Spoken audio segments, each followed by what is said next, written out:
একটা writ petition কোর্টে move হয়েছে,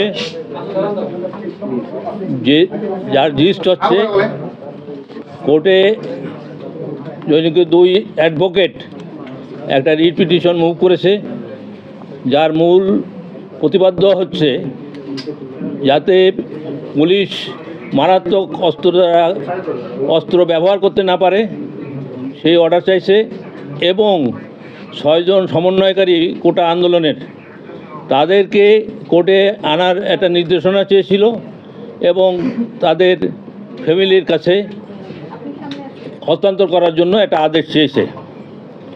এরপর পিটিশনের পক্ষের অ্যাডভোকেট হিয়ারিং করেছে, আমরা তার জবাব দিয়েছি।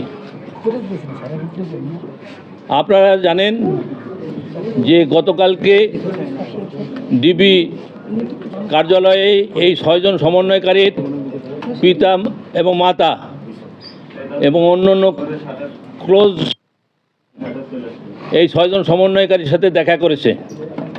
দেখা করার পরে পরিষ্কারভাবে প্রেসে স্টেটমেন্ট দিয়েছে যে তাদের ছেলে এবং মেয়ে সকলে ভালো আছে এবং তারা তাদের সেফটির জন্য ডিবি অফিসে এসেছে। এটা কমিউনিকেট করেছে জাতীয়ভাবে এবং আপনারা শুনেছেন। কিন্তু এই 2 জন অ্যাডভোকেট এই ঘটনা সাপ্রেস করে তাদের সাবমিশন রেখেছিল, যেটা গুরুতর অন্যায় এবং এই রিট পিটিশন মেনটেনেবল না। কারণ যা আর্গুমেন্টের আগে যা যা ঘটনা ঘটবে, রিট পিটিশনের পরে যদি সেজন্য ঘটে থাকে তাহলে সেগুলো সাপ্লিমেন্টারি এভিডেন্স দিয়ে কোর্টের নজরে আনতে হবে। কিন্তু তা না করে সাপ্রেস করে এই চেষ্টা করেছিল।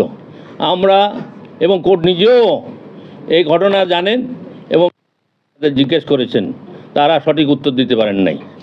তারপরে 6 জনের মা বাপ বলতেছে যে তারা সুস্থ আছে, তাদের আটকায় রাখা হয় নাই, তারা তাদের সিকিউরিটি পারপাজেই ডিবি অফিসে আশ্রয় নিয়েছে। এখন যদি কারো উপর অস্ত্র, কারো যদি ভয় থাকে, জীবনের হুমকি থাকে, তাকে পুলিশ প্রোটেকশন দিতে বাধ্য।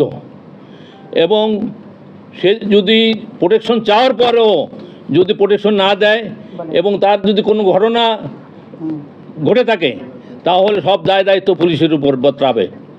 সেই জন্য এটা এক হলো নৈতিক দায়িত্ব, আইনত সে বাধ্য, পুলিশ বা তাই এজেন্সির তাদের প্রোটেকশন দেয়া তারা বাধ্য এবং সেই হিসেবে দেয়া হয়েছে। এখন তার মা বাবা বলতেছে যে তারা কোনো সরকার তাদের আটকায় রাখে নাই, কিন্তু এই 2 জন অ্যাডভোকেট বলছে যে তাদের ডিটেন আটক রাখা হয়েছে। তো তাদের অ্যারেস্ট করলো না আটকায় রাখলো, সেদিকে তারা আলোকপাত করে নাই। আপনারা দেখেছেন, আমি কোর্টে বারবার বলেছি যে 1.5 পাতার একটা পিটিশন, যার মধ্যে কিছু নাই, কোনো স্টেটমেন্ট নাই, কোনো নাই। তো সেখানে তারা যে আর্গুমেন্ট করতেছে বাইরের জিনিস, যা আর্গুমেন্ট করার কোনো এখতিয়ার, নতুন ফ্যাক্ট নিয়ে, বাইরের ফ্যাক্ট নিয়ে আর্গুমেন্ট করার কোনো এখতিয়ার পিটিশনার নাই। আর আপনারা জানেন, একটা প্রশ্ন করি, সেটা হচ্ছে আপনি বলেছেন যে তৃতীয় পক্ষ ছাদ থেকে, হ্যাঁ সেটা বলছেন, বিশেষ করে আপনি এক জায়গায় বলেছেন যে 200 মৃত্যুর যে তথ্য দেওয়া হয়েছে সেটি তারা কোথায় বলে।